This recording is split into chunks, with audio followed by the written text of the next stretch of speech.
आवाजें दे रहे थे, मगर गोरी कौवी तो अपना पेट भरकर आराम से सोई खर्राटे ले रही थी। थक हार कर चिड़िया और कौवा एक जगह बैठ जाते हैं। गोरी तो यहाँ नहीं है, वो कहाँ जा सकती है? वो रास्ता भी तो भूल सकती है, वो दाना लेने दूर दूर तक चली जाती है। यहाँ कोई है भी तो नहीं जो हम उससे पूछ लें। शाम तक गोरी भी जाग जाती है और उठकर भागती है। चलो चलो, सॉरी सॉरी, मैं सो गई थी।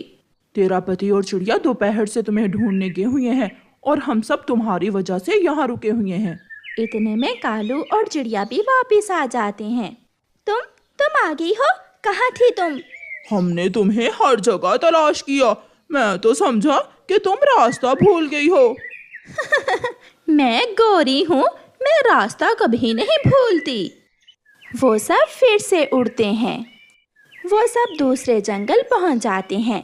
हर तरफ फल ही फल, फूल ही फूल थे वहाँ। ये सब देखकर सभी पक्षी बहुत खुश होते हैं। बुलबुल, तुम्हारा बहुत बहुत धन्यवाद जो तुम हम सबको यहाँ ले आई। यहाँ तो बहुत कुछ है खाने को। फिर वो सब फल खाने लगते हैं। तोता और तोती तो सबसे ज्यादा खुश थे, क्योंकि वहाँ एक अमरूदों का बाग था और लाल मिर्ची भी। मिठू जी, ये जंगल तो हमारे जंगल से भी सुंदर है। वहाँ क्या था? ना दाना ना पानी, मगर यहाँ तो सब कुछ है। अब हम खाएंगे मीठे मीठे अमरूद।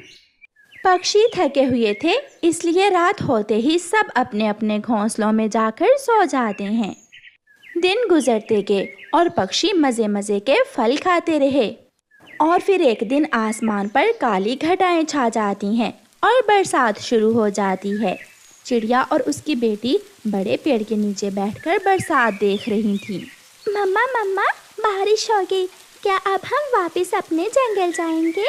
हाँ बेटी, हम यहाँ बारिश के होने तक ही रहने के लिए आए थे। बारिश के बाद जंगल में और भी रौनक बढ़ गई थी। रात को गुड़िया अपनी मम्मा के साथ लेटी हुई थी। वो आज फिर उदास थी। मम्मा, ये जंगल बहुत सुंदर है, क्या हम सब यहाँ नहीं रह सकते? अपनी बेटी की बात सुनकर मम्मा चिड़िया हंसने लग जाती है। गुड़िया बेटी, जब हम पुराने जंगल से यहाँ आए थे, आप तब भी उदास थी और अब इस जंगल में दिल लगा बैठी हो। मिठू तोता तो रो रहा था। मेरा यहाँ से जाने को दिल नहीं कर रहा। मिठू जी, आप भी बच्चों की तरह करते हो। कल यहाँ आने से पहले रो रहे थे और आज ये जंगल छोड़ने के डर से रो रहे हो। हम पक्षियों को जिंदा रहने के लिए परवास करना ही होती है। हमारा घर, हमारा जंगल बदलता रहता है, इसलिए सबके साथ चलना होगा। और फिर दूसरे दिन सारे पक्षी अपने पुराने जंगल वापस जाने के लिए उड़ते हैं। थोड़ी उड़ान के बाद सब पक्षी नए जंगल की यादें भूलकर फिर से खुशी खुशी अपना सफर शुरू करते हैं। स्वीटो बकरी और रानो चिड़िया में गहरी दोस्ती थी।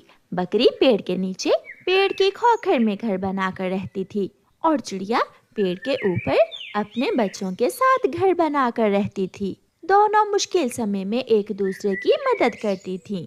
स्वीटो, मैं अपने बच्चों के लिए दाना लेने जा रही हूँ। मैं आपके लिए हरी हरी घास की भी खोज लगा कर आऊंगी और आप मेरे बच्चों का ध्यान रखना।